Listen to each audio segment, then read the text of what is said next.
Hey, coucou à tous, j'espère que vous allez bien, que vous êtes en forme. On se retrouve aujourd'hui sur YouTube pour une toute nouvelle vidéo spéciale explication d'exercice. Il y a un concept que j'ai lancé il y a pas mal de temps sur mon compte Instagram, que vous avez d'ailleurs beaucoup sollicité, qui s'appelle les 12 and don't. En gros, dans ces vidéos, je vous décortique quelques exercices en vous montrant les erreurs à ne pas faire et en vous expliquant brièvement comment vous placer pour mieux réaliser les exercices et donc avoir plus de résultats. Aujourd'hui, on va pousser le concept un petit peu plus loin et on va faire une version longue avec 4 exercices spéciaux bas du corps qui vont muscler vos fessiers et vos cuisses. Donc déjà, avant de lancer notre petite vidéo, j'aimerais vous faire part d'une good news, j'espère qu'il va en intéresser certains. Toutes les tenues que je vais porter dans la vidéo, elles seront soldées sur le site de Gymshark, jusqu'à moins 50% sur une sélection d'articles. Pour ceux qui souhaitent faire des petites économies en ce qui concerne les vêtements de fitness, allez jeter un petit coup d'œil, je vous mets le lien dans ma bio. Donc c'est parti, on commence tout de suite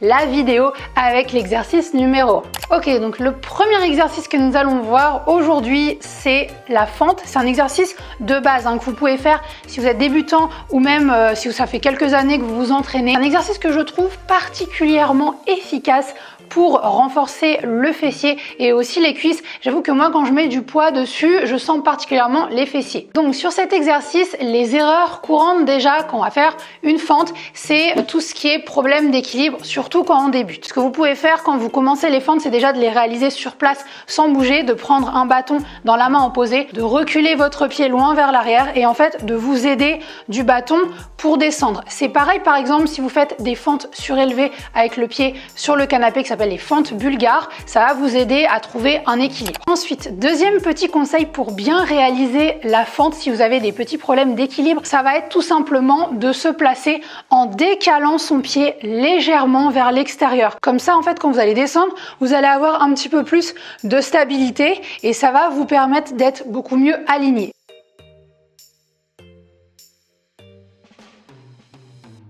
Ensuite, la deuxième principale erreur que nous pouvons retrouver quand on fait une fente, c'est le fait de switcher un petit peu son corps vers l'avant au lieu de descendre verticalement. En soi, c'est pas vraiment une erreur d'avancer le genou si vous n'avez pas de problème au niveau des articulations. Pour le coup, ça va juste un petit peu plus stimuler votre quadriceps, l'avant de votre cuisse. Et pour les personnes qui n'ont pas l'habitude de faire une fente et de travailler sur une jambe, puisque là, le poids du corps, il est réparti un petit peu plus sur la jambe avant, ça va être un petit peu plus compliqué puisque très vite, en avançant le genou, on va avoir le talon qui se décolle. Donc mon petit tips pour cette erreur et corriger cette posture, ça va être de reculer le pied loin vers l'arrière ou vers l'avant. De cette façon, moins vous aurez les pieds serrés, moins vous serez susceptible d'avancer votre genou. Vous allez imaginer votre buste comme un ascenseur qui descend vraiment verticalement. Pour ça, vous l'avez bien compris, il suffit de plier les deux genoux en même temps.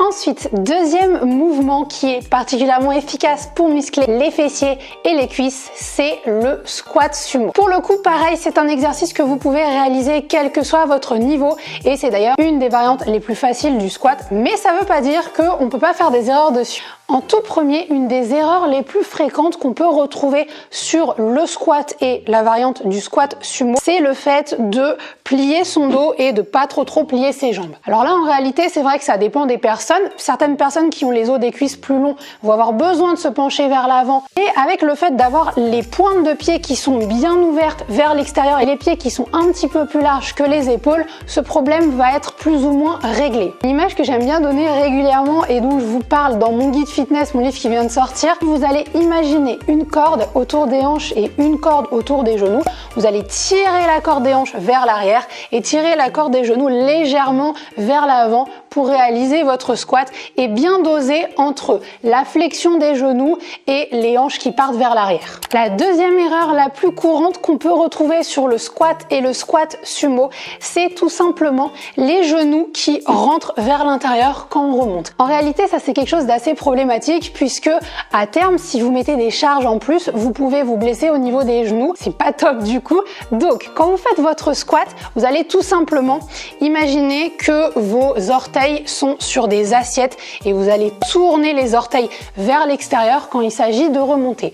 Ainsi, vous allez voir que vos genoux peuvent pas rentrer vers l'intérieur si vous poussez les pieds vers l'extérieur. Ça va vous assurer aussi un meilleur recrutement au niveau du muscle fessier et une meilleure posture. Ce que vous pouvez faire aussi pour bosser l'ouverture des genoux vers l'extérieur, c'est que vous pouvez vous aider d'une bande élastique que vous placez juste au-dessus des genoux et lors de votre squat, vous allez pousser sur cette bande de résistance. Ça va vous permettre de renforcer les fessiers, les rotateurs externes des hanches.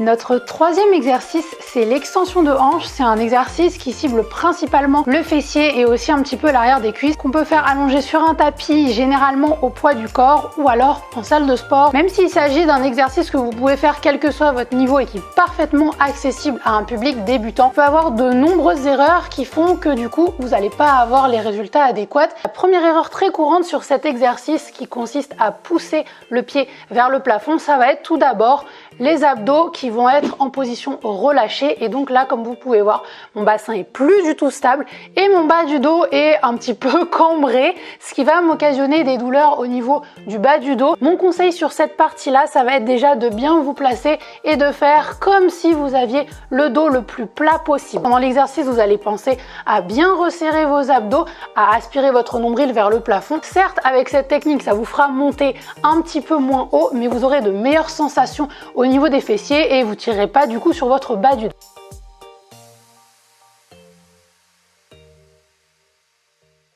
Ensuite, la deuxième erreur la plus courante que vous pouvez très vite corriger, ça va être pendant l'exercice de décaler au fur et à mesure sur le côté qui reste au sol jusqu'à décaler la hanche. Pour cette erreur, donc, je vous conseillerais de déjà bien vous placer au départ. Vous allez imaginer ici que vous avez comme une ligne en fait horizontale.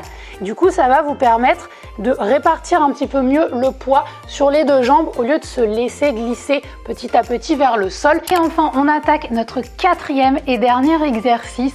J'ai parlé du fameux bridge ou pont ou alors appelé hip thrust. Là, pareil, ça va être un exercice qui va être particulièrement redoutable pour muscler les fessiers et l'arrière des cuisses. Ça va aussi solliciter votre gainage au niveau des abdos et renforcer votre bas du dos. Pour cet exercice, pareil, vous pouvez le faire si vous êtes débutant. Vous pouvez aussi le faire si ça fait quelques années en utilisant notamment un banc ou un support pour mettre votre dos dessus. Là ici, je vais vous montrer la variante la plus facile et la plus accessible et je vais vous expliquer les erreurs communes qu'on peut retrouver. Première erreur qu'on va retrouver assez rapidement sur ce type d'exercice, c'est le placement au niveau du bassin. Généralement, on a des personnes qui font pas assez d'extension, donc qui vont pas mobiliser très bien au niveau des fessiers ou alors trop d'extension et là ça va tirer au niveau du bas du dos. Sur ce mouvement, vous allez donc penser à tendre les hanches, serrer les fessiers et les abdos en même temps au niveau du mouvement. Ce mouvement, il va être particulièrement efficace d'activer ce qu'on appelle la connexion cerveau-muscle, c'est-à-dire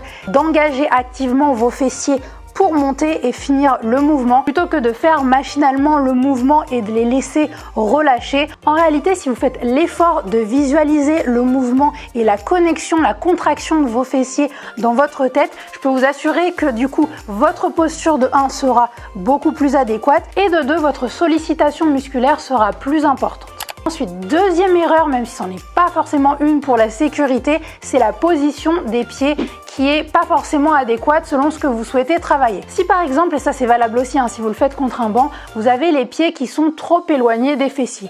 Dans ce cas-là, vous allez recruter un petit peu plus l'arrière des cuisses au détriment des fessiers. Ce que je vous conseille donc, c'est dès le début du mouvement de bien placer vos pieds, pointe de pied légèrement vers l'extérieur pour une stimulation maximale au niveau des fessiers, de pousser le sol avec l'ensemble de vos pieds et surtout d'appuyer fort au niveau des talons pour bien solliciter la chaîne postérieure.